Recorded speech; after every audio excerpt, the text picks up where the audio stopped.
तो hello student, आज मैं आप लोग को वैद्युत फ्लक्स तथा गॉस के प्रमेय चैप्टर में गॉस के प्रमेय का अनुप्रयोग पढ़ाएंगे। कल मैं आप लोग को गॉस का प्रमेय पढ़ाया था, आज गॉस के प्रमेय का अनुप्रयोग पढ़ाएंगे। लिखेंगे हेडिंग गॉस के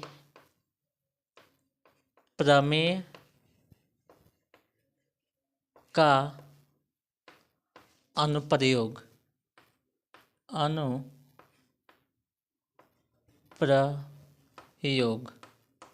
गॉस के प्रमेय का अनुप्रयोग। अब अनुप्रयोग में इसमें देखेंगे गॉस के प्रमेय का अनुप्रयोग कितना है। तो इस चैप्टर में गॉस के प्रमेय का 6 अनुप्रयोग हैं। कितने हैं? 6 अनुप्रयोग हैं। 6 अनुप्रयोग में जो अनुप्रयोग नंबर 1 है उसको हम लिखते हैं, ध्यान से देखेंगे। तो 6 अनुप्रयोग हैं। तो अनुप्रयोग नंबर पहला जो है, ध्यान से देखेंगे, अनंत, हेडिंग है अनंत विस्तार के एक समान आवेशित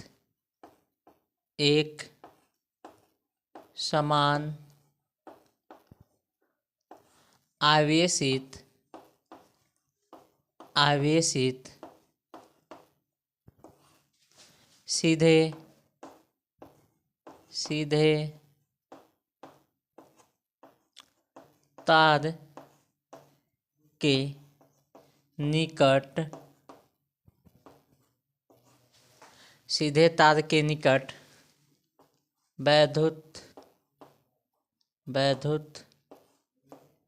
क्षेत्र का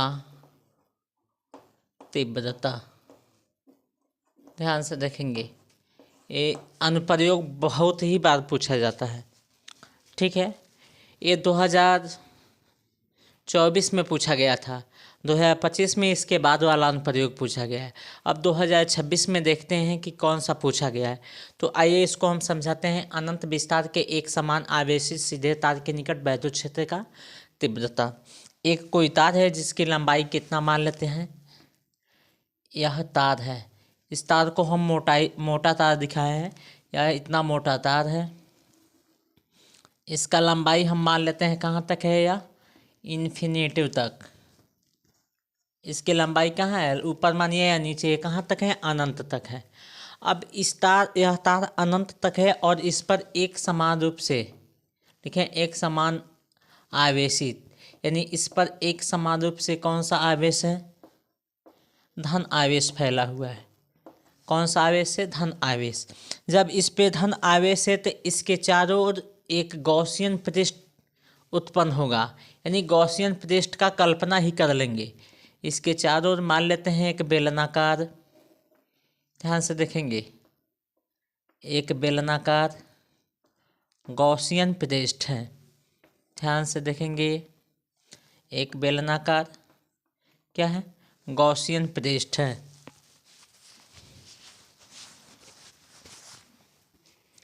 अब जो गॉसियन पृष्ठ है इसकी लंबाई मान लेंगे स्मॉल एल है। अब गॉसियन पृष्ठ के, यानी यह तार से गॉसियन पृष्ठ के दूरी स्मॉल आर है और स्मॉल आर दूरी पर एक पॉइंट हम मान लेते हैं, वो क्या है, पी है।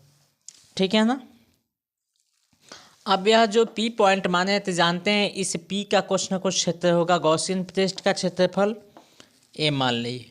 ठीक है, तो यह जो अल्प माने हैं, अल्प दूरी गॉसियन पृष्ठ बिंदु पी पे अल्प क्षेत्र जो माने हैं, तो यह अल्प क्षेत्र जो होगा वह क्या हो जाएगा, आपका डी ए हो जाएगा। अल्प क्षेत्र क्या होगा, डी ए हो जाएगा। अब देखिए, जब यह तार एक समान रूप से आवेशित है, इस पे कौन से आवेश हैं, धन आवेश हैं, तो यह तार आवेशित है तो इसके कारण इसमें वैद्युत क्षेत्र भी निकलेगा। तो आपको बताए हैं, जब हम पी बिंदु पे वैद्युत क्षेत्र देखेंगे तो यहाँ पे डी ए और ई का दिशा, दोनों का दिशा यहाँ पे क्या हो जाएगा, सेम होगा। दोनों का दिशा यहाँ पे क्या होगा, सेम होगा। अब आप भी बिंदु पी पे आप वैद्युत फ्लक्स निकाल लेंगे। लिखेंगे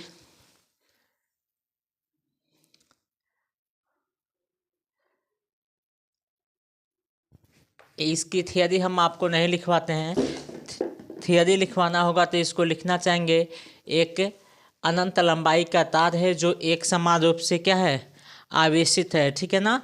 लिखेंगे एक अनंत लंबाई का तार है जो एक समान रूप से आवेशित है, जिस पे धन आवेश फैला हुआ है। इस तार के चारों ओर एक गॉसियन पृष्ठ है, ठीक है। गॉसियन पृष्ठ की लंबाई स्मॉल एल है और तार से स्मॉल आर दूरी पर एक बिंदु पी है। यही बात लिखना है जो हम बोल रहे हैं। बिंदु पी है, इसी बिंदु पी पे क्या निकालना है, वैद्युत क्षेत्र का तीव्रता निकालना है।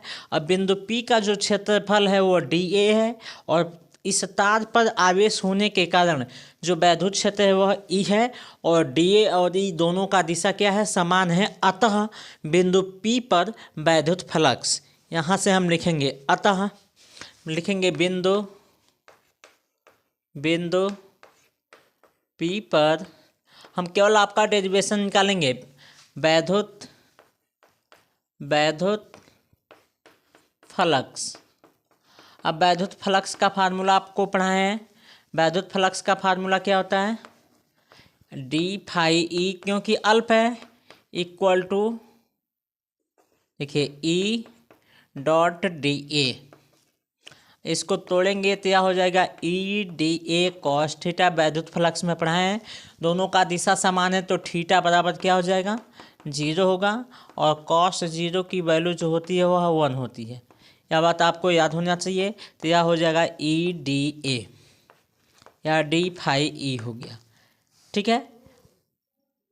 अब संपूर्ण गॉसियन पृष्ठ के लिए निकालेंगे तो लिखेंगे अतः संपूर्ण गॉसियन पृष्ठ का वैद्युत फ्लक्स। अब संपूर्ण का निकालने के लिए बताए थे, इंटीग्रेट कर देंगे, इसको समाकलन कर देंगे तो d phi a equal to, E constant है बताए थे, डी फाई का करेंगे तो फाई ए, यह हो जाएगा ई, डी ए का करेंगे तो ए। समीकरण नंबर 1। यहाँ तक किसी को डाउट नहीं होनी चाहिए। फास्ट हम बहुत फास्ट पढ़ाते हैं, लेकिन यहाँ पे थोड़ा आपको समझा के पढ़ा जाए। बहुत लोग तो इसको क्लास में 40 मिनट में कभी एक आधा नहीं समझा पाते हैं, ठीक है। अब देखिए समीकरण 1 हो गया। इसके पहले हम पढ़ाएं आपको गॉस का प्रमेय। लिखेंगे हम जानते हैं, आप क्या जानते हैं, नहीं जानते हैं तो डिस्क्रिप्शन में लिंक है, अगर वहाँ लिंक नहीं मिलेगा तो आप प्लेलिस्ट में जाइएगा और वहाँ से गॉस का प्रमेय आप पढ़ लीजिएगा। अभी आपको पता हो जाएगा क्या जानते हैं। हम जानते हैं कि गॉस के प्रमेय से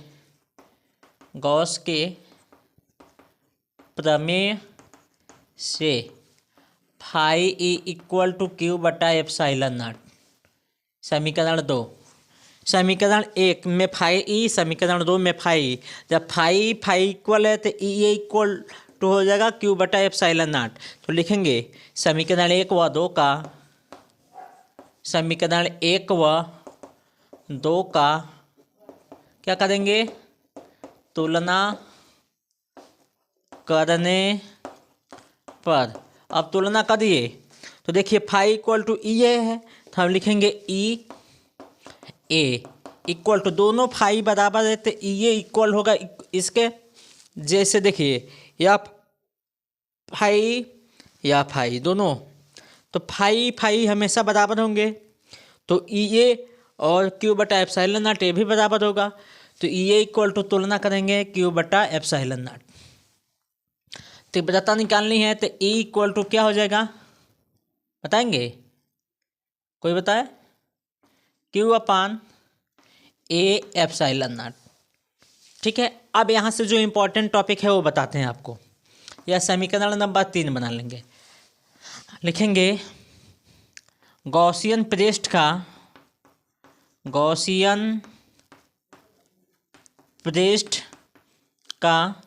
क्षेत्रफल। अब देखिए यह जो ए है ये गॉसियन पृष्ठ का ही क्षेत्रफल है ना। तो गॉसियन पृष्ठ देखने में कैसा है, बेलन के जैसा। तभी बेलन का क्षेत्रफल निकालेंगे। तो ये गॉसियन पृष्ठ का क्षेत्रफल, यानी कहें तो हम बेलन का क्षेत्रफल, और बेलन कहें तो बेलन के वक्र पृष्ठों का क्षेत्रफल। तो यह इसका क्षेत्रफल होता है ए इक्वल टू, बताएंगे कोई बता सकता है? यह होता है 2πr_l। ठीक है। अब देखिए, इसके पिछले वाले चैप्टर में हम आपको पढ़ाए थे रैखिक आवेश वितरण। लिखेंगे हम जानते हैं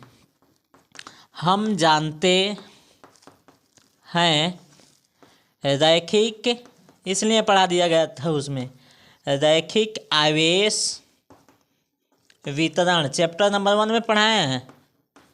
रैखिक आवेश वितरण, रैखिक आवेश वितरण का मतलब कि हम यह पूरा जो तार है अनंत लंबाई का, इस पे जो आवेश हैं इसके प्रति एकांक लंबाई में कितने आवेश सम्मिलित हैं, मतलब एक बिंदु, इसके एक बिंदु के लंबाई में कितने आवेश सम्मिलित हैं, उसी को हम कहते हैं रैखिक आवेश वितरण। उसी को क्या कहते हैं? Linear charge distribution. अंग्रेजी में कहते हैं लीनियर चार्ज डिस्ट्रीब्यूशन और हिंदी में कहते हैं रैखिक आवेश वितरण। अब ध्यान से देखेंगे, रैखिक आवेश वितरण को लैम्डा से लिखते हैं।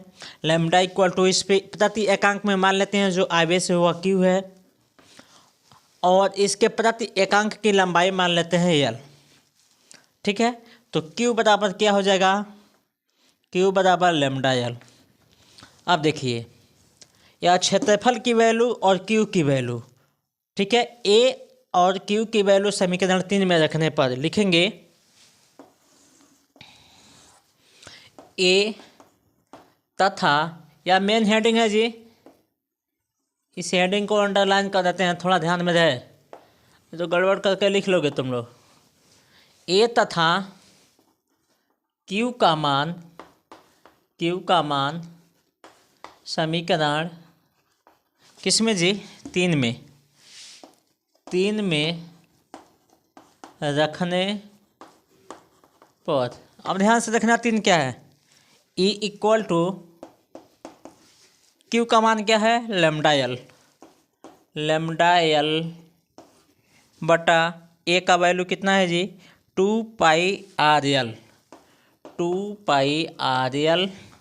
और बटा में एप्सिलॉन नॉट भी है। देखो एल से एल कट गया, इक्वल टू 1/2π एप्सिलॉन नॉट, और यह बच गया लैम्डा बटा आर।